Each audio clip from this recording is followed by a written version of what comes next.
Our guest this week on Veterans Chronicles is Lieutenant Colonel Harry Stewart. He's a World War II veteran and a member of the famed Tuskegee Airmen.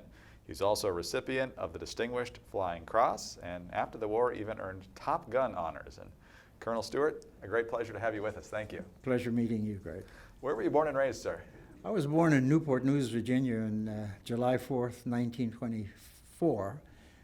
My parents moved the family to New York when I was 2 years old, and I was raised with most of my socialization in New York City. And after that, during my working years, I worked throughout the country here and finally settled in Bloomfield Hills, Michigan, where I live at present.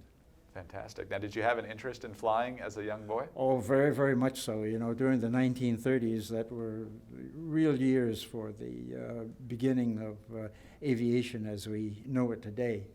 And I followed all of the pilots that were flying at the time and the different aircraft they had and that type of thing. And I vowed at a very early age that I'd try my best to become a pilot and maybe fly in the airlines when I had grown up there. So the war came along, and it was so happened I was fortunate enough to pass the examination for the Aviation Cadet Corps and went to Tuskegee Army Flying School down in Tuskegee, Alabama, and went from there for 7 years in the service as a pilot. What was it like when you got to Tuskegee? Well, of course, at a youngster of 18 years old, I was wide-eyed and awestruck by all of the things I saw. I had not been to college yet, and down in Tuskegee, the field that we were on was sort of paired off with the college down there, Tuskegee Institute there. So I did live on the college campus for about 6 months, so I had my first experience as far as the education is concerned on a college campus. And it was just a very, very pleasurable experience. And when I say experience, I mean these were newfound experiences for me, and you know, quite a thing for a youngster at 18 years old. What did you notice about the caliber of the members of your unit? Well, I was awestruck by them also, because I had never met a group like this before, and with so much talent within the group itself. And the talent was broad ranged. You know, there were youngsters like me who were 18 years old, who had not yet been to college or finished college, up to more grown-ups or older who had their degrees in the college, and it was quite an experience there. And when you were done, were you ready to go?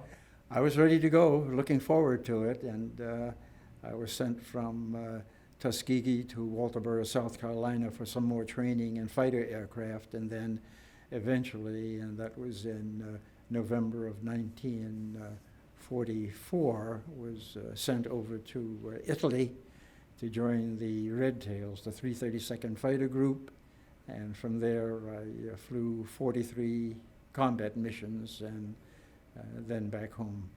And we'll be talking about some of those missions in just a moment. All what was right. the first one like? You've done all this training, you're confident, you're eager to join the fight, you're eager to prove yourselves as a unit, I know, but then you meet the enemy. What's it like? Well, awestruck at first. We were on a mission to someplace in Germany.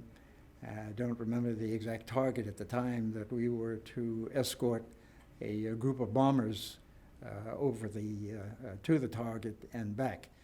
This was my first mission, and it was sort of a learning curve for me. I'd never been on a mission like that before, and to see that number of bombers and to see the number of fighters and to flying into the enemy territory there, it was, I was just awestruck by it all. But it wasn't more than 3 or 4 missions that I got acclimated to the sequence of things. What were you flying?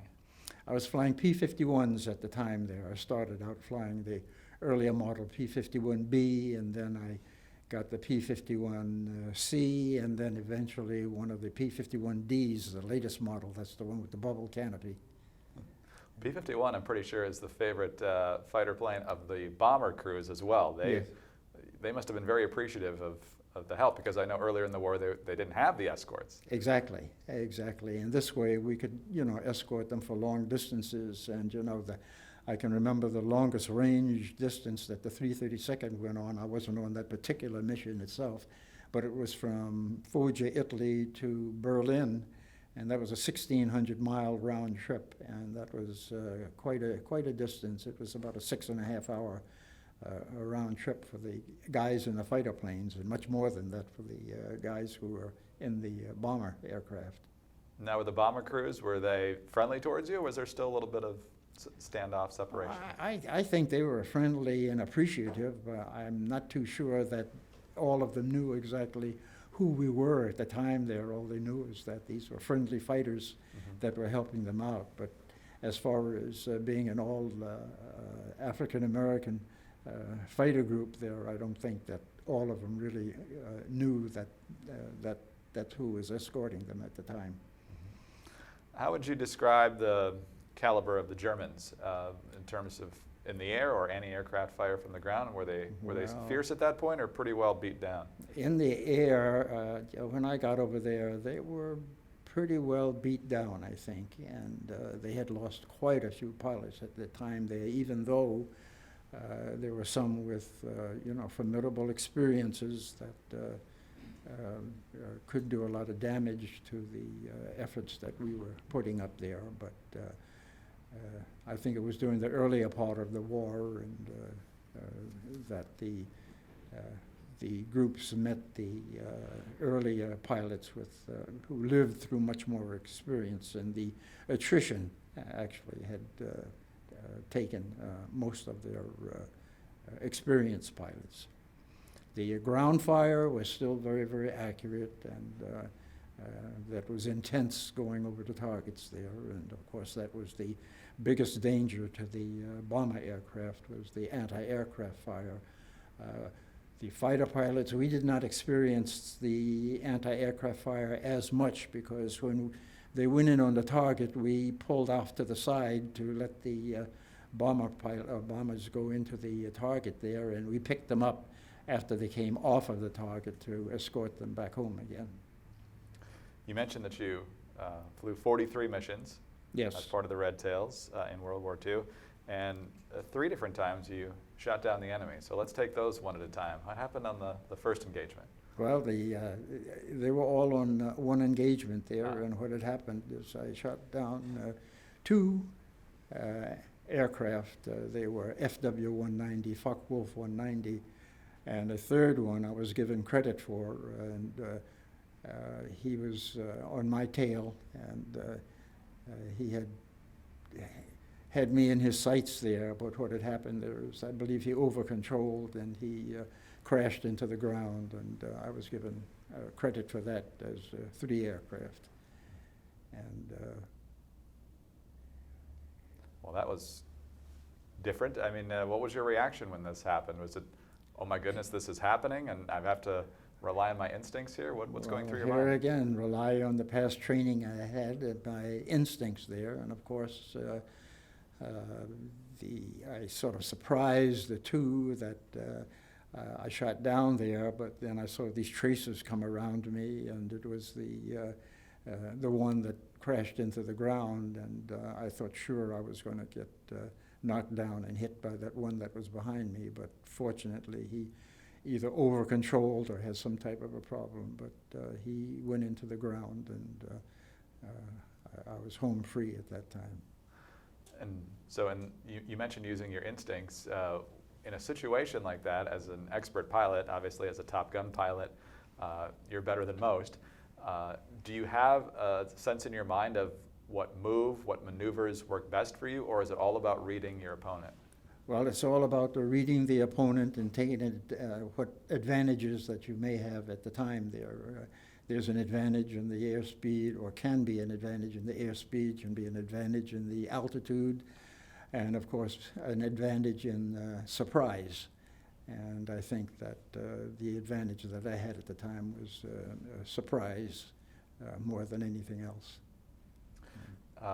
Mr. Stewart, one of the things that Harold Brown just told us, he was in here just before you, because he was shot down, and he said Yes. to ask you about the story of your wingman, because what happened to Harold Brown was, unfortunately, he was rescued by a constable in the town where he was Yes. grabbed. It wasn't the same for your wingman. What happened there? Well, there were the flight that I was in at the time. There were 7 of us, and of that 7, 2 were shot down in the dogfight that we were in, and one was shot up badly enough that on the way back home he had to make an emergency landing at in one of the islands off of Yugoslavia. But 2 of the pilots that shot down, one was killed immediately. The other pilot that was with me that got shot down, he bailed out successfully, but he was picked up by citizens of Austria. This was near Vienna, Austria. However, 2 days later, a mob broke into the jail that they had him in and took him out and lynched him, hung him from a lamppost. That was the date that happened was April 1st, 1945. And I was recently, in the past 6 months, over in Austria, invited over by the Austrian government, who was commemorating the services of that pilot that I just mentioned that was shot down and then executed by this mob. So I thought that was wonderful of the government to go ahead and commemorate him as such, and there's a permanent memorial to him overseas there. My wingman, who I had there, he was able to stay with me through most of the skirmish there. He lost me for a while, but then caught up with me, and we both got back home together all right. What were you thinking as the war ended and you made it home? You're on some level equal partners with these bomber crews. Then you get back home, and not a lot has changed. Not a lot has changed. It was, the same old as far as the social problems were concerned in the States. When the war was first over there, I thought that I would be going over to the Asian theater, to Japan, to fight the war there, but the A-bomb came along and put an end of that. So as a result, I went home in October of 1945. The group that I was in was reactivated, and I spent another few years up at Lockbourne Air Force Base in Columbus, Ohio, and I got out of the service in January 1st of 1950. So that was my service as far as the service was concerned. I tried and I applied for a couple of airlines at the time there, but I was not hired, and the reason was that they were not hiring any African-American pilots or crew members at the time within any airlines in the States. Happy to say that that's been changed completely now, Sure. and we have pilots in all of the African-American pilots in all of the airlines in the United States. Definitely. Well, before you left the service, as I mentioned earlier, you won the Top Gun competition. So what happened there? Well, General Hoyt Vandenberg in 1948 decided he wanted to resurrect a competition that was held before World War II that they called, and it's equivalent to what the Navy calls the Top Gun, and it was referred to as the Continental Gunnery Meet or the Army Air Corps Gunnery Meet, that type of thing. But anyway, he resurrected it, and he asked that 3 pilots be selected from each of the fighter groups in the country at the time there. There were 12 fighter groups that were selected.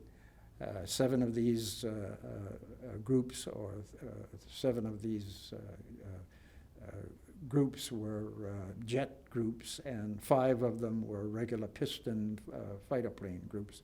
I was with the Piston fighter planes group flying P-47 Thunderbolts. And the we won the team score out of all of the people in the Piston group there. So it was quite a feather in our cap as far as the 332nd was concerned. And I think it put any end to any doubt in people's mind as far as the ability of the Tuskegee Airmen were concerned, as far as flying was concerned. So did they calibrate the scores slightly differently between the jets and No, the Pistons? no. The only reason they differentiated them is that the jets at that time were not equipped to fire rockets, and the Piston planes were firing rockets. So of all of the events there were 6 events for the Piston planes and 5 events for the jet class. So it wasn't comparing apples to apples. So what they did was they had a winning group as far as the jet class was concerned, and a winning group as far as the piston class was concerned. So you mentioned you left the service in 1950. Yes. By that time, the United States military was integrated. Yes. And I would guess, and I think a lot of people have said since then, that the performance and the conduct of the Tuskegee Airmen played a major role in that. So what did that mean to you to see that just a few years later? Well, yes, I think that meant a great deal, and there was a trial period, I think, that we wanted to see if the Air Force would really enforce what they said and meant what they said as far as integration was concerned, and it turned out to be they did a very good job as far as integrating the service was concerned. There was, no discrimination as far as the job requirements and the job offers and the job performances were concerned there.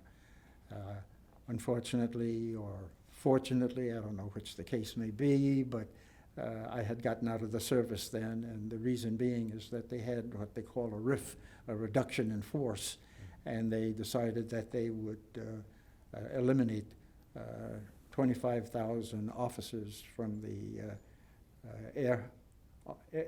Air Force at the time.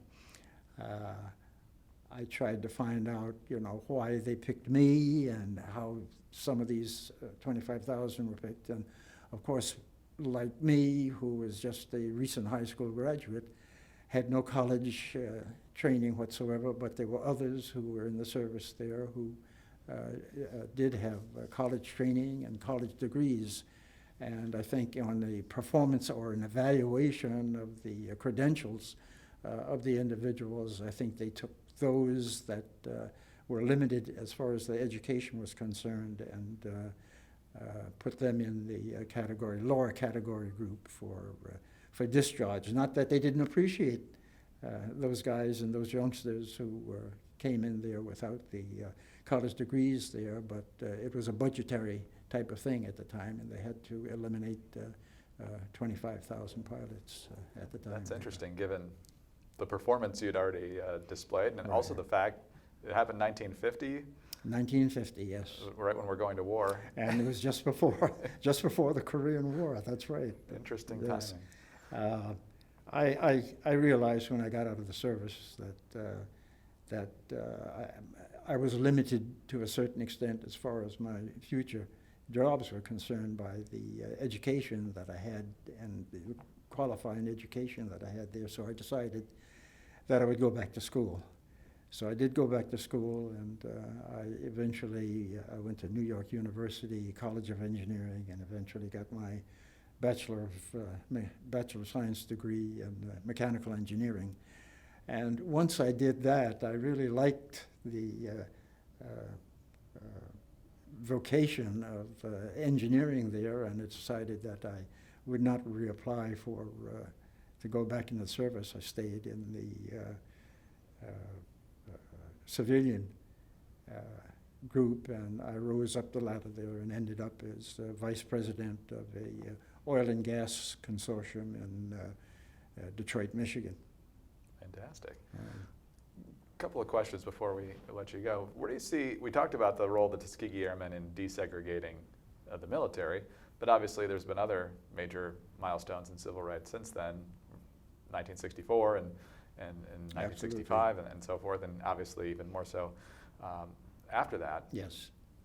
What role do you think the Tuskegee Airmen played in advancing the Oh, cause? I think it was one of the deciding factors to convince others that, yes, there could be integration within all of the facets of the country without having some type of adverse reaction from it. In fact, it probably would be good for the country because it was taking their overall talent that they had in the African American community and melding them with the talent with the rest of the country there. And I think it turned out to be an overall enhancement for the country itself. And finally, I know from interviewing a number of Tuskegee Airmen how important it is to so many of you to speak to public groups and especially to kids in schools. What message do you want to convey to young people in particular, and I guess even more specifically to young African American students? Yes, to don't despair, and you may find that the road is difficult or attaining what you want as far as an avocation is concerned, but don't despair and pursue a course of excellence. As far as your studies are concerned, don't grab hold of the lesser studies that you have there. Be proficient in your math and your sciences, and be able to communicate, learn your communication skills very well, and that type of thing, and then go out into the neighborhood and present yourselves. And I'm sure that you'll get just rewards for that. You always hoped that Tuskegee Airmen would get respect. Did you ever think you'd be revered in the No. way that you are now? No, I didn't. I thought that, that was a passing phase in my life there as far as the war was concerned and the Tuskegee Airmen exploits, and I didn't for one moment think that we would get to see some of the accolades and some of the responses to the performance that we had in later years that we have already. Anything else you'd like to add, sir? No, that's about it. As you know, I can say that it's been a blessing for me as far as my life is concerned. 94 years old now, and I wouldn't have changed any of it for anything. It's been a beautiful odyssey travel for me through life, and as I said, I wouldn't change one thing. Well, sir, it's an honor to meet you. Thank you for your service to our country, and thank you for your time with us here today. Well, thank you very much. Retired, or veteran actually I should say, U.S. Army Air Corps and U.S. Air Force Lieutenant Colonel Harry Stewart, World War II veteran and member of the famed Tuskegee Airmen. I'm Greg Columbus. This is Veterans Chronicles.